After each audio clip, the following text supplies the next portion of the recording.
And we're going. Okay, hello there everyone, welcome to a new video. It is me, Desiree, and today I wanted to share with you some things that have grown on me. Some products that I either dismissed when I first got them because I didn't like the way they smelled, I didn't like the way they worked. For some reason I just had a bad first impression of them, a bad first experience, and I wanted to right my wrong because some of these I even talked about in videos about how much I disliked them, and I just wanted to share why I like them now and why they've grown on me. So the first one is actually from Trader Joe's. It's their pumpkin body butter. So I'm working with this focus, so hopefully it works this time. This is their pumpkin body butter. I bought this because I ran out of the coconut one I had been using and I loved it so much. And when I went to repurchase it, they didn't only have this, but I was like just intrigued with this one. It is a different formula. It's a little thicker, and I want to say a little like hard. No, not hard. What's the word? Like it takes a little extra elbow grease to get it to rub into your skin.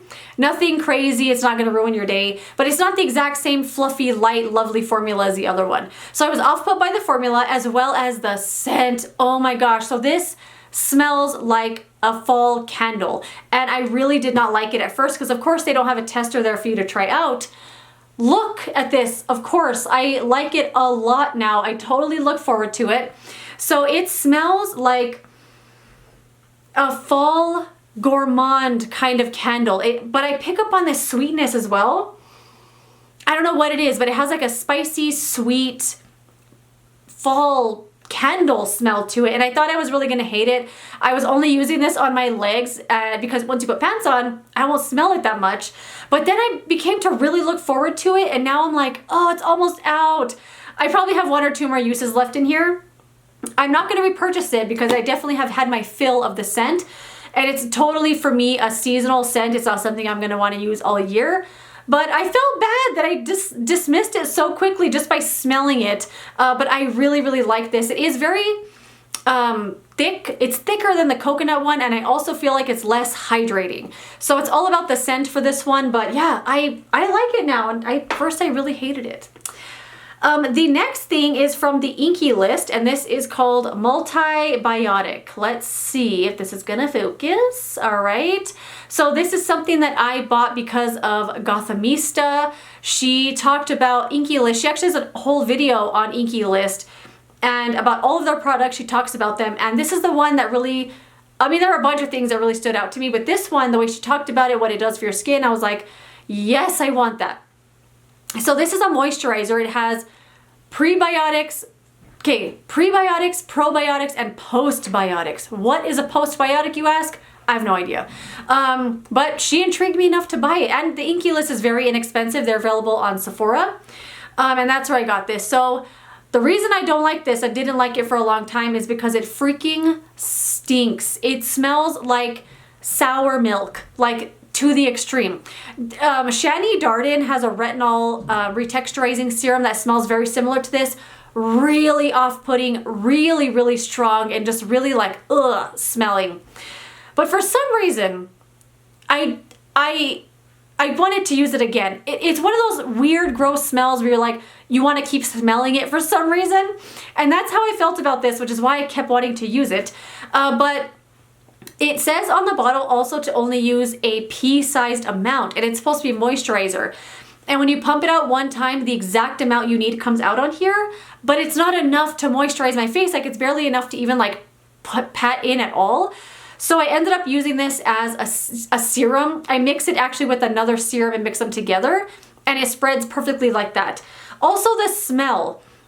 To me, for some reason now, the smell now smells like dark chocolate for some reason and not sour milk. I don't know why that is, but I don't hate the smell anymore, and the product's actually grown on me. I've been enjoying it a lot. I don't think I'd repurchase it, but I feel like I'm gonna miss it when I run out of it. But it's grown on me definitely in the smell department and just the use, and yeah, I've been enjoying it. All right. Next thing is another thing from Trader Joe's. This is the hand and body cream. Let's see. Look at that. Look at that focus. Anyway, this it says made with Moroccan argan oil, fragrance-free, moisturizing, and hydrating. So this is something I talked about in a video where I was like, ugh, I didn't like it. I used it one time and I thought it was gross. it felt like my hands were really dirty and I put lotion on top of them. Like it had the weirdest like first impression. I don't know why it was like that, but it felt like it had dirt in it or something. And I didn't want to use it. I was like, ugh, I don't like it at all. What a bummer. It really doesn't have a fragrance, and not even like that fragrance-free kind of fragrance where it still smells weird. It smells truly like nothing. And I've really obviously grown to really like it. I started keeping this in the living room because oddly enough at work, I will wash my hands all day long and put lotion on every single time. But at home, my hands will be like dried up concrete and I will be like, I don't need to put lotion on. I don't know why that is. So I kept this in the living room just to like make myself use it up. And now I look forward to it. It's such a great hand lotion just for every day. I don't know if this is gonna like heal your hands or anything like that. I use this on my body every now and then too. And it's definitely a nice lotion. I will buy this again when I rent out just to have in the living room all the time because I really like it a lot now. And I wrote it off when I first got it. It was just a weird first impression. Okay, now I have 2 makeup items. So the first one is just eyeshadow primer in general. I've never really understood eyeshadow primer, what it was for, why it was useful. The way people would describe it as having like a tacky texture, I was like, why would I want a tacky texture on my eyelid to make my eyeshadow skip and stuff like that? I never understood it until I started using this. So this is the KVD Shake Primer. I did do a video on this, like a dedicated video. This is one that it has 2 different things, like a liquid and like a little thing that feels like oil, and you shake the crap out of it.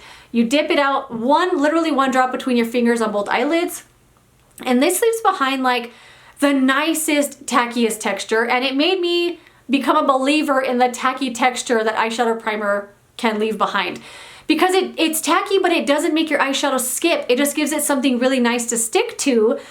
And it lasts longer. I don't know if it like works miracles or anything like that, but I really have been enjoying eyeshadow primer, and whenever I don't put it on, I feel like something's missing. I feel like my eyeshadow is not gonna last very long.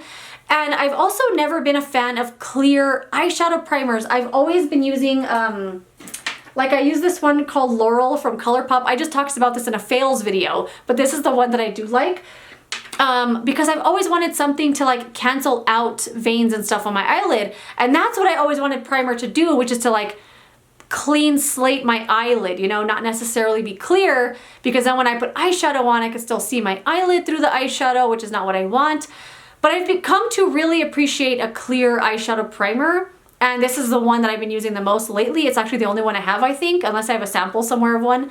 But yeah, eyeshadow primer. I've never got it, never was into it. Now, totally into it. And I feel like not complete if I missed the eyeshadow primer. Okay, this palette. This is the Urban Decay Born to Run palette. You all know it, you all love it. I've never heard anybody talk bad about this palette, and that's really what made me want to buy it.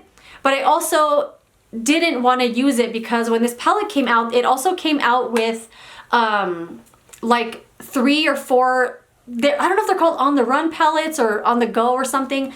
I bought 3 of those and I hated them so much. I returned all of them and I was like, ugh, why would I want a big palette of all that awful eyeshadow? But this went on sale, and it still goes on sale every now and then. I would say definitely wait for the sale. That's when I got this one. But every palette collection video, my favorite palettes, whatever, this always makes the cut because people love it. And I was like, what is so special about that palette? I bought it because it was on sale. I had no intention of using it. I, without even using it, knew it was gonna suck, even though I bought it anyway. I started using it. This palette is so good. But every time I would use it, I would use it like with a bad attitude, like, ugh, this sucks. This eyeshadow sucks so much. And after using it, I was like, wait a minute, this doesn't suck at all. It's awesome. This palette is so lovely. The formula is wonderful. It's pigmented, it's blendable, it's easy to use. All of the shimmers that are in here, like, they're just basic shimmers. They're not trying to be foiled, they're not trying to be metallics. The color range they gave you goes so well together. You can do a lot with the palette. They've got some deep ones, some neutrals, some nice pops of color. I have had nothing but positive experiences with this palette. It has totally grown on me. I want to use it all the time. And I actually feel bad now that I would use it with such a bad attitude, even though it never did anything wrong. It's an awesome palette. If you want it, wait for a sale. It always goes on sale. So yeah, that is it. Thank you for watching this video. Let me know some things that you have tried lately or recently that have grown on you. Products you wrote off at first and now you're like, you know what? You're not so bad. I would love to know what they are. Anyway, thank you for watching this video and I'll see you later in another one. Goodbye.